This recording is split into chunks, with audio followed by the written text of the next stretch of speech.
can these tests prove the moon landing? I believe they can. If one rejects the moon landing, despite its overwhelming evidence, across the board, applying the same logic, let me repeat this again, would have to lead to dismissing the Bible as well.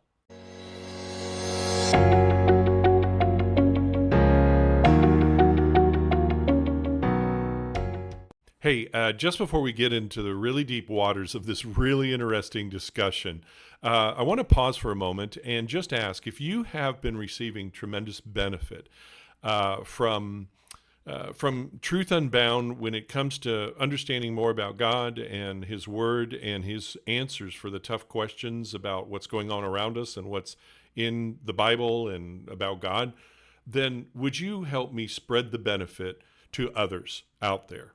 Let's set a goal for reaching 1,000 subscribers and more. And so to do so, would you click on like and also click to follow and then share the podcast with everyone you can through social media or texting the link to others? I really appreciate that, and it helps you, it helps me, and helps Truth Unbound reach more people with the gospel. Thank you so much. Hey, everybody. So I've had this running, nagging thought about those who think the moon landing did not occur. It's been on my mind for literally weeks, maybe months really, on and off. And as I was preparing for a lecture recently on how we know the Bible is trustworthy and true, it occurred to me that the same tests that we use to determine the validity of the Bible also apply to the validity of whether the moon landing was real or not. They run parallel in some ways. So in other words, the same test we use to determine the truth and inspiration of the Bible are the same test we apply to the fact of the moon landing. In fact, it's the same type of test we apply to a lot of things, religious or secular, to determine if they're true or not. And we do it all the time with even mundane everyday things. Now, this type of test is similar to what is called the minimal facts theory, which is used a lot with proving especially the resurrection, and Gary Habermas has made it very popular. It's excellent. Now, this theory or method of testing focuses only on well-evidenced and widely accepted data by scholars across the board. And by doing so, it presents the only rational explanation to being the most obvious one. All right, so back to our subject. I'm talking about these tests that we use to prove the Bible is true, and then what I'm proposing is they're the same test we apply to if the moon landing is true or not. Okay, so here's an overview of the main tests, if you will, that are used to prove the trustworthiness of the Bible and its divine inspiration. Okay. So one of those tests is called the accuracy test. In other words, does the evidence align consistently with reality? It examines whether the claims match objective external evidence, for instance, from history and archaeology and scientists, and especially eyewitness corroboration, okay? Because there are those who interpret history and archaeology and science the way they want to, and that's some of those are believers twisting the true meaning of the Bible into something it doesn't really say. But let me put it this way. For instance, with the archaeological findings that are coming out constantly and have for quite a while, they confirm the historical locations and events described in the Bible. For example, the Hittite civilization. It was once thought to be mythical. It wasn't real. But then through archaeological discoveries, there has been evidence confirming that, well, the Bible is right. Okay, so that's what we're talking about there. The Dead Sea Scrolls, okay, they demonstrate the remarkable preservation of the Old Testament text, especially proven through the scroll of the book of Isaiah, a complete one found in the Dead Sea Scrolls, and that in the previous, comparing that scroll of the book of Isaiah from the Dead Sea Scrolls with the previously much later copies we had of the book of Isaiah, we have discovered that there's a time span of about 1,000 years between them, yet they are remarkably the same. Virtually, they are. So the two copies are alike, though 1,000 years of copies, a chain of copies, stand between them. That's just unmatched in the secular world and secular writings. Also, Luke has been accused of false or fake names and dates and locations in what he writes in the book of Acts. Yet archaeological discoveries have proven again and again, both politically and location and geography and people in the governing positions, he is perfectly accurate in his gospel and the book of Acts with all those facts, proven time and time again. Now, scientific consistency in certain biblical passages are also evident. For instance, the hydrological cycles talked about in Job 36 suggest an advanced understanding of nature by those who wrote the scriptures, and in this instance of Job. Now, the fact that most scientists now admit that the universe had to have a beginning and wasn't just always here, and it's not part of the multiverse, it's just as the Bible said in Genesis that it was created. It has a beginning. They just don't want to admit it's God, okay? Okay, so how does all this line up with the moon landing, okay? Well, the first accuracy test is the physical evidence, just like with the Bible. The moon rocks brought back from the Apollo missions contain isotopic compositions distinct from Earth's rocks, verified by laboratories worldwide that are not in any connection with each other. There's independent verification as well. For instance, the lunar laser ranging retroreflectors that were left by the astronauts walking on the moon in Apollo 11, 14, and 15 still reflect laser signals from Earth, proving that objects were placed on the moon. That means we had to go there to put them there. They weren't just there naturally, okay? The observatories and satellites from multiple countries, for instance, in India and China even, have captured images of Apollo landing sites. As those satellites from those nations, and China is not a friend of ours, both of them have captured images of Apollo landing sites with the equipment still standing there. There's also the photographic and video evidence, and this one is criticized the most by the non-believers, if you will, in the moon landing. The Apollo missions provided over 8,400 photographs, 10,000 hours of mission recordings, and telemetry data. All of them independently analyzed by engineers and scientists, both inside and many outside of the government over all the many decades since, over and over and over again. So what is the point here? And again, we're just able to have the time to do an overview. But just as biblical manuscripts have been accurately transmitted over time and proven by the embarrassment of riches that we have to prove that, the Apollo records remain intact and independently verifiable by numerous testers, if you will. Both the Bible and the moon landing have been scrutinized, criticized too, but scrutinized by skeptics. Yet their core claims of the moon landing being true hold up again and again under investigation.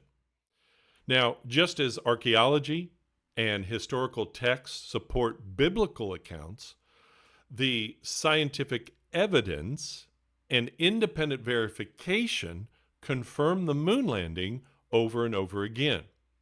So the hidden point here is, and it's not so hidden once I say this, is that if someone dismisses the moon landing despite the overwhelming evidence, they would need to apply the same skepticism to biblical archaeology and historical verification of the Bible's facts, because it's the same testing, okay?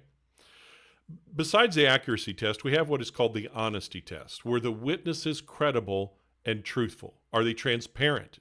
Do they even reveal embarrassing facts about themselves and others? You see, this test assesses whether those who testified had motives to lie, and whether they suffered for their claims, and whether their testimony was consistent. Many biblical figures, apostles, prophets, faced persecution and even martyrdom for their testimony of the truth of Christ, especially in the New Testament of the resurrection of Christ. Peter Paul and other early Christians endured incredible, incredible suffering rather than deny Christ and especially deny his resurrection. Now, if the disciples were lying about Jesus' resurrection, why would they willingly die for what they know was false? Okay, now that's an important distinction because people have been known, and do to this day, they die for what they believed was a claim to be totally true, but it wasn't in reality. Okay, but no one dies for what they know to actually be false. Now, the biblical authors also wrote very unflattering details about themselves, which proves heavily the honesty and therefore the trustworthiness of the scriptures. For instance, does the record include details that wouldn't be and couldn't be made up? For instance, if the Bible were fabricated, embarrassing details such as, for instance, Peter denying Jesus and Jesus publicly, in front of the other disciples, I should say, disciplining him, if you will, or the disciples hiding in fear in houses for fear of the persecution they would face now. All of that would never have been included or would have been omitted. The first witnesses of the resurrection were women, which in that era, a woman's testimony was not considered legally valid and definitely wouldn't even be put in a novel or imaginary writing, a fictional writing, I should say. So this suggests the authenticity rather than fabrication of the Bible and its truth. Peter's denial of Christ, as we mentioned before, the disciples' lack of faith many times. For instance, in Mark chapter 4, in verse 40, they're hiding their disbelief as well when seeing Jesus, especially Thomas, right? So let's apply that to the moon landing, okay? NASA openly acknowledged its failures in the Apollo program. For instance, the Apollo 1 disaster that killed 3 astronauts. The astronauts' struggles down to their marriages, the stressors that this put on their personal lives to accomplish this, the near disasters, remember Apollo 13? And even their mistakes, like Buzz Aldrin accidentally breaking a circuit switch on Apollo 11. These were all disclosed and are fully documented as being true. Both events include embarrassing or difficult details that actually make them more credible. If the story was too perfect and too shiny, if you will, it makes it less credible, actually. Multiple independent witnesses recorded the same events, which therefore strengthens the credibility. For instance, especially of the 4 Gospels written by different authors, mentioning different aspects of the events of Jesus, but yet the same story.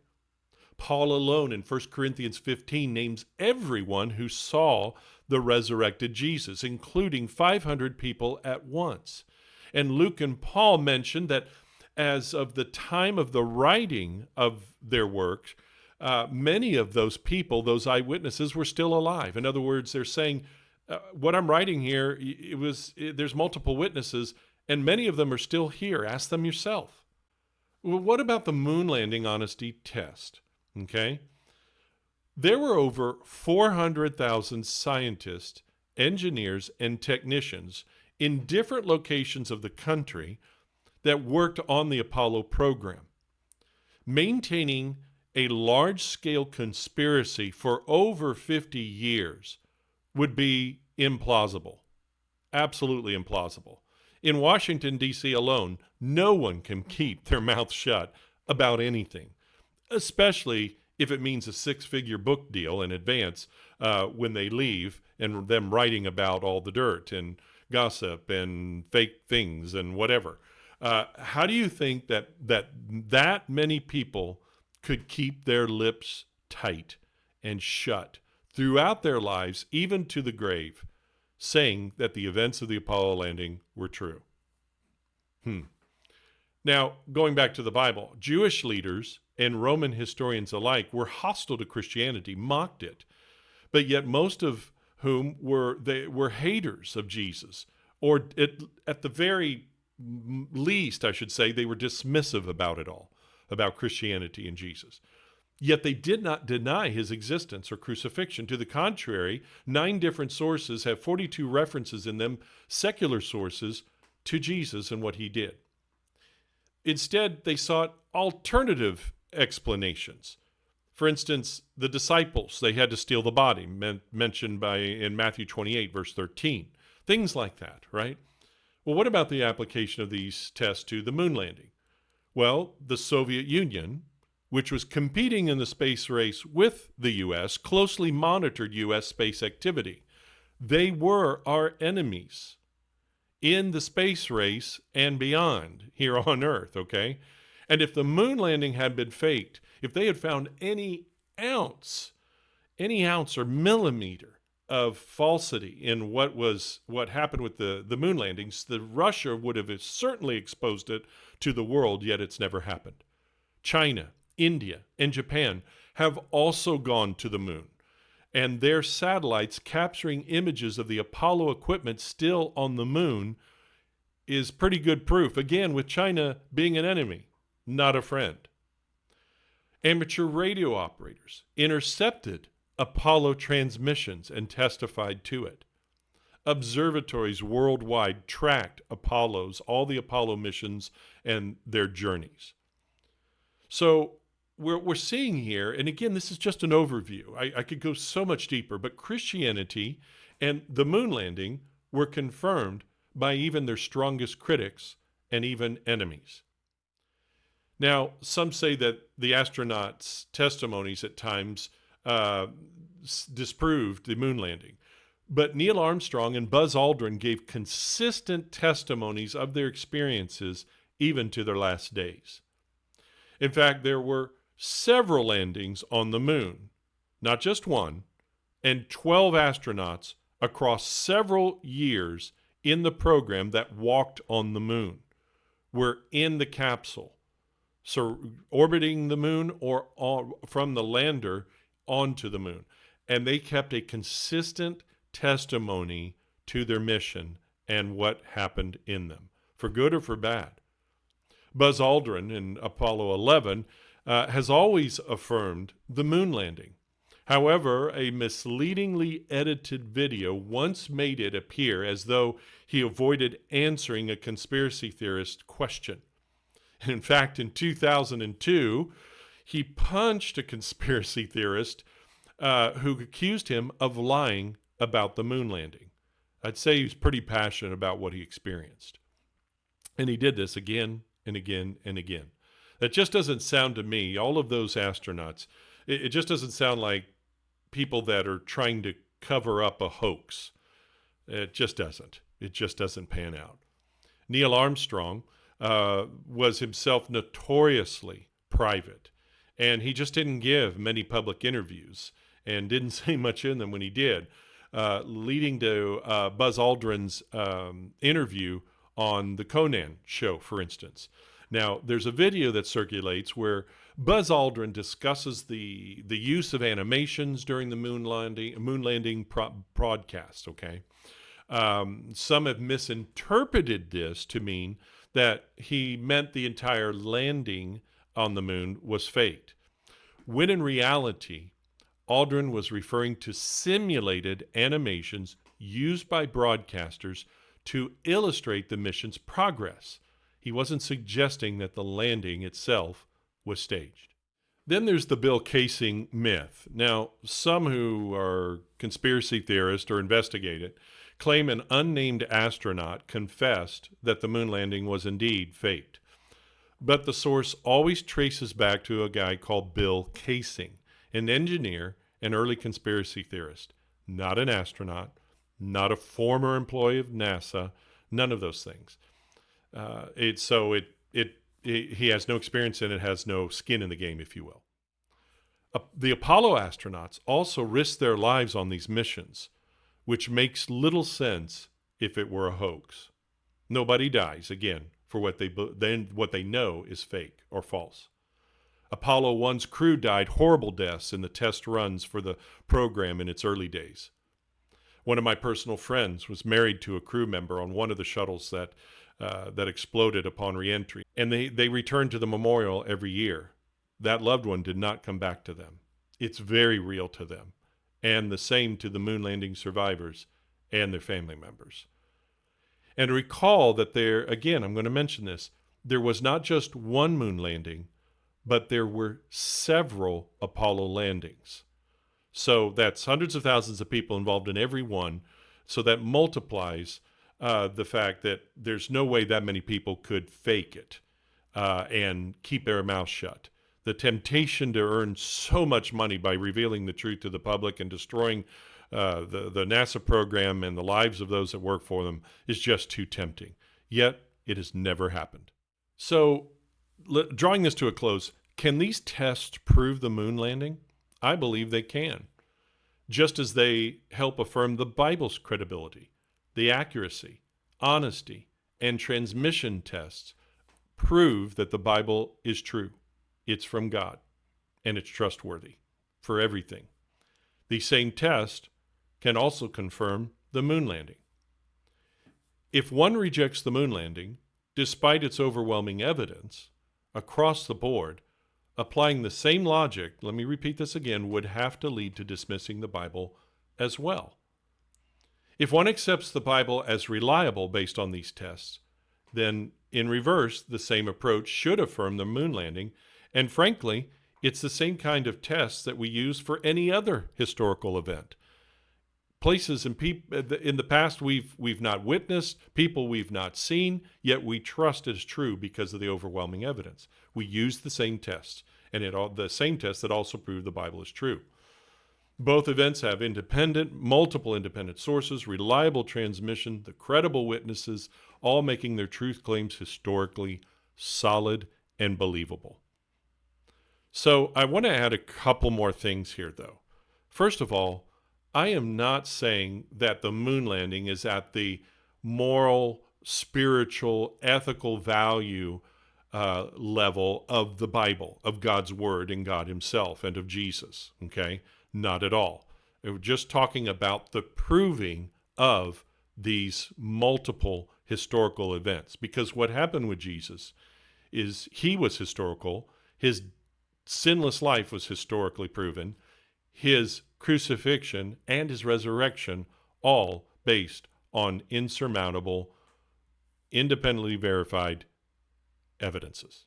And one last thing here as well, that I don't hear any of the, especially Christian deniers of the moon landing, is that there were thousands of the eyewitnesses to the moon landings, especially the astronauts themselves. And here we go. Some of these were followers of Christ themselves, most notably Charlie Duke and Jim Irwin, two Christians who were Apollo astronauts who went to the moon. Both have written books. Both have shared their testimonies publicly again and again. So without a doubt, these two solid Christian brothers certainly count as reliable witnesses because we know of their Judeo-Christian ethic that they lived by. So if we accept the testimonies of eyewitnesses who were believers as recorded in the Bible, then why would we not equally accept the testimony of these Christian astronauts about their moon landing experiences? We would be careful to accuse these Christian brothers of lying about their experience just to make a point or to have one up on the Russians during the space race and Cold War for whatever motive. I think we need to be careful, especially those of us as the church, as the body of Christ, need to be careful in this area. So if we're going to deny those Christian eyewitnesses that were on the moon or part of the moon going to the moon, if we're going to deny their testimonies, then we might have to, no, not might, we will have to reconsider the testimony of the multiple eyewitnesses recorded in the original manuscripts and in the Bible, that is, we'd have to deny them as well. And let me just, I know I'm repeating myself, but it's on purpose. Okay. One thing I want to make clear again, this is not to elevate man's doings or man's Apollo landings to that of the inspiration and inerrancy and trustworthiness of the Bible or of the sacrifice of Christ for all of mankind, their sin and their punishment and the resurrection. Not at all. It's just bringing to light an apologetics method that we use commonly, but it's also the same method we use to prove that anything is true, that a historical event that is true. Okay. And so we need to be consistent in our logic, in our thinking, and in our testing of what is true and what is not. And I want to make something abundantly clear as well. Good, faithful believers in Christ believe that we did not land on the moon. Okay. This podcast is not meant to be demeaning to them for this belief, nor does it imply that they are liberals or not believers. Okay. So I want to say that again. Okay. I'm just saying in this, I think they're mistaken if they're being inconsistent, applying the same tests to prove the Bible that they truly, fully believe in, and not other historical events, and in this case, the moon landing. Okay. In the end, it isn't a disagreement that affects the gospel or major doctrines of the Bible. It's just a point to be made. Okay. Anyway, I hope this has been of great help to you, and hopefully it has helped you if you've been on the fence, either about the scriptures or Christ and the truth of Christianity, or maybe even been on the fence about the moon landing. I don't know. Okay. That's up to you, and that's between you and God. But we just want to make sure that we are believers who are consistent in our thinking and in our belief based on that thinking and on the evidences and to determining if something is true or not. Well, hey, don't forget to click on like, follow, and share the podcast, and follow Jesus, because when you do, you'll always follow the truth.